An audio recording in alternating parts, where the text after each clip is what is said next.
You were dispatched to a residential construction site for a 32-year-old male who fell approximately 15 feet off of a ladder. Okay, we'll start with my PPE precautions. So I'll put on my gloves. Gloves should be all I need at this time. I'm gonna move into my scene. I'm gonna check if the scene is safe, so BSI, is the scene safe? Yes. Okay, I'm gonna then determine the mechanism of injury. You said the patient was 32 and fell 15 feet. Is there anything else I need to know? He landed on his left side. On his left side. Okay.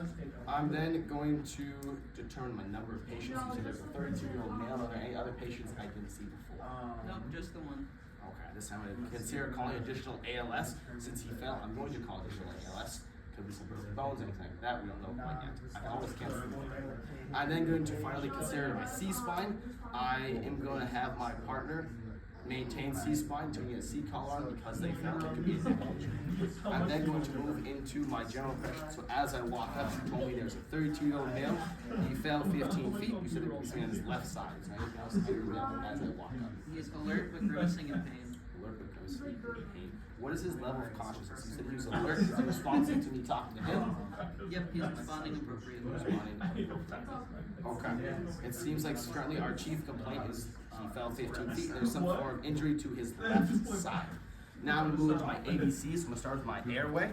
So is his airway open and patent? You said he was talking. Check. Yep. Airway is patent. Okay. I'm going to consider putting an opiate or NPA in since it is patent. He's talking to me. I'm not going to put opiate or an NPA. I'm going to move to my breathing, so I'm going to ask for my respirations. What are my respirations at? 22 per minute, shallow and slightly labored. Shallow and slightly labored. At this time, I'm going to check my lung sounds, looking for equal chest rise. Diminished lung sounds on the left side and clear lung sounds on the right side. Okay. I'm going to have my partner get a baseline set of vitals because there's diminished on the left side. So I'm going to look for my respirations. I'm going to look for a heart rate, SpO2, and a blood pressure. So if you have pulse ox, Alright, his SpO2 is 93% on room air, his BP is 98/60, and his heart rate is 100. Okay. I'm going to have my partner put him on a 9-liter mask at 15 liters of high flow oxygen per minute. I am then going to move into my circulation, so I'm going to check my carotid pulse, and I'm going to check. Yeah. Radial pulse is present, weak, and rapid. Okay. What's their skin tone look like? Skin is pale, cool, and clammy. Okay, so with the low levels of oxygen and their skin tone, I'm going to treat for shock. So I'm already putting them on high flow oxygen. At this time I put on a blanket and I'm going to lay them down if they're not already laid down. I'm then going to turn the patient priorities since they have the diminished lung sounds on the left side, the pain, and the signs of shock. I'm going to have it as a high priority patient. So you're going to load and go on the next possible transport. I'm then going to move into my detailed. I'm going to check my history first. I'm going to start with my sample. So I already got my signs and symptoms. I'm going to have my partner check the rest of the sample. So allergies, medications, past medical history, last oral intake, and events leading up to. I'm then going to go into my detail now. So I'm going to be looking for DCAT, ETLS, deformities, contusions, abrasions, bruising, burns, tenderness, lacerations, or swelling. So I'm going to be starting at my head. Over here, do I feel anything at the base of the skull? Nope. Okay, I'm going to check around. I'm going to check the ears and the mouth and nose for any liquid coming out. There's nothing from the ears, nose, and mouth. Okay, I'm going to check to make sure the pupils are prone, round, and responsive to light, equal. Yep, they're normal.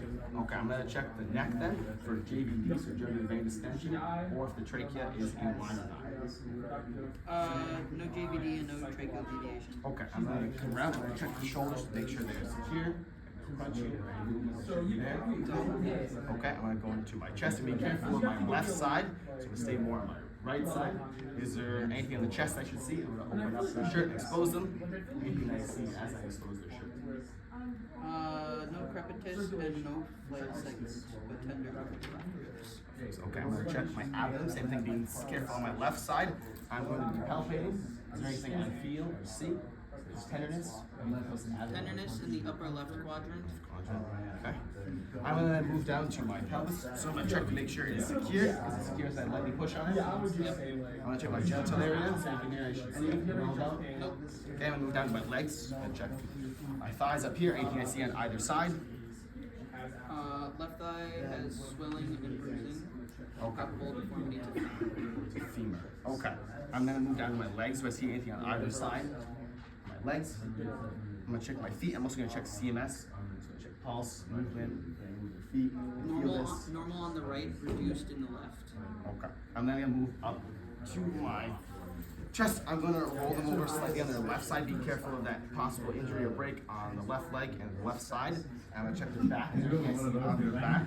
Okay. I'm gonna check their arms. I'm gonna start with the right shoulder, moving down my feet here. Nope. I'm gonna then move over to my left side. Check my left shoulder. Is there anything I see on this side? It's tender, but no deformities or swelling. Okay. At this time, I'm gonna have my partner and me are going to splint long bone immobilization on the left side, being careful of the injury, and I'm gonna have me and my partner, after we've done that, move them to a stretcher and then pat the sides to make sure it can't move, plus that long bone immobilization. At this time, I am going to, if my ambulance is here, I'm going to get them on the ambulance with the stretcher. I'm going to get a secondary set of vitals. What are my secondary set of vitals? BP is 98 over 60, heart rate is 112, respiratory rate is 22, and SpO2 has improved to 95%. Okay. Since they still have their signs of shock, not as much. They have a non-breather on, and they have their blanket still on. After I put on again after I've checked on my camp ETS, and they're on the ambulance. Or if the ambulance isn't here yet, I'm just on a stretcher. Since they're high priority, I'm gonna check them every 5 to 10 minutes, and that should be it. Awesome.